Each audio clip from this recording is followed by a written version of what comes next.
Assalamualaikum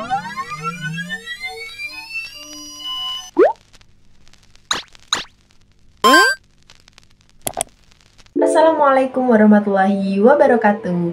Hai Sobat Geografi, kembali lagi dengan aku Lailatul Umami. Dan di video kali ini kita akan membahas konsep yang menarik, yakni pandangan manusia terhadap lingkungan dan daya dukung lingkungan.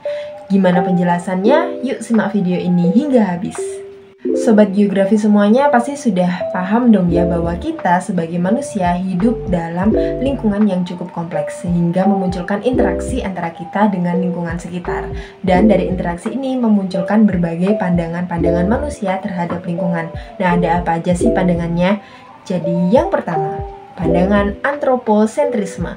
Di pandangan antroposentrisme ini melihat bahwa manusia sebagai pusat dari lingkungan. Jadi di sini ditekankan bahwa segala sesuatu yang ada di lingkungan itu tersedia untuk memenuhi kebutuhan manusia saja. Nah, tapi ada pandangan yang kedua, yakni biosentrisme.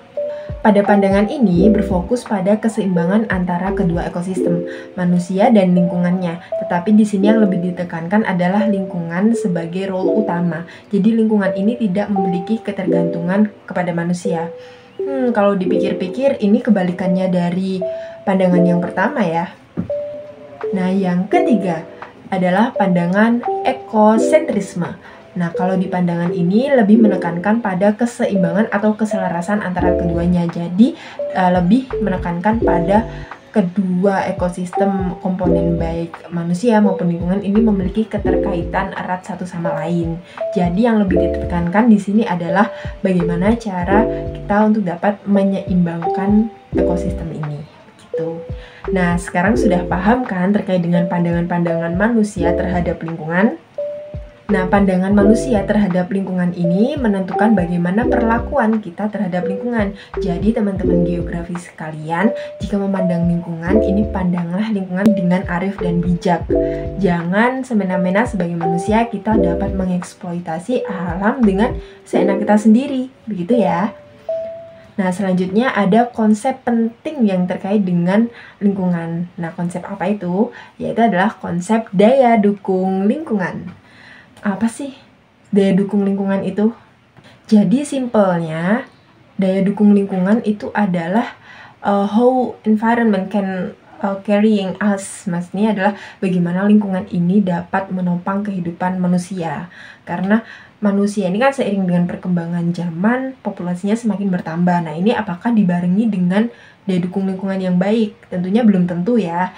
Karena di sini kita juga perlu menggarisbawahi pentingnya daya dukung lingkungan untuk dapat menopang kehidupan kita, seperti itu. Nah, sedangkan dalam aktivitas keseharian kita itu manusia banyak melakukan hal-hal di luar konsep-konsep keberlanjutan seperti penebangan pohon, deforestasi, kemudian polusi udara yang terjadi di mana-mana, dan ini kan menyebabkan berbagai permasalahan lingkungan ya, seperti perubahan iklim yang dapat mengancam daya dukung lingkungan.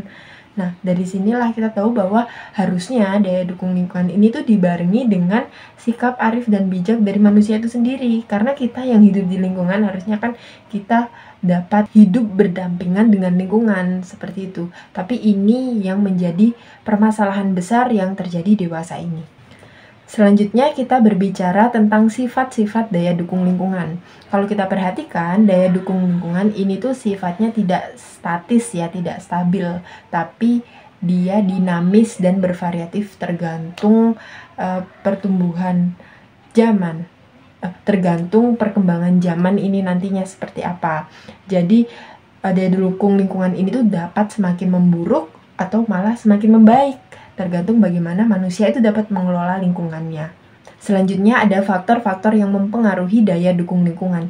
Jadi ada dua faktor ya, perlu teman-teman ingat. Yang pertama adalah faktor biotik atau faktor dari lingkungan itu sendiri. Maksudnya seperti apa sih? Jadi maksudnya adalah ketersediaan lingkungan alam biotik itu sendiri. Bagaimana dalam menciptakan daya dukung lingkungan. Misal seperti hutan ini tuh memiliki memiliki carrying capability yang besar karena hutan ini mampu menghasilkan oksigen bagi kehidupan manusia.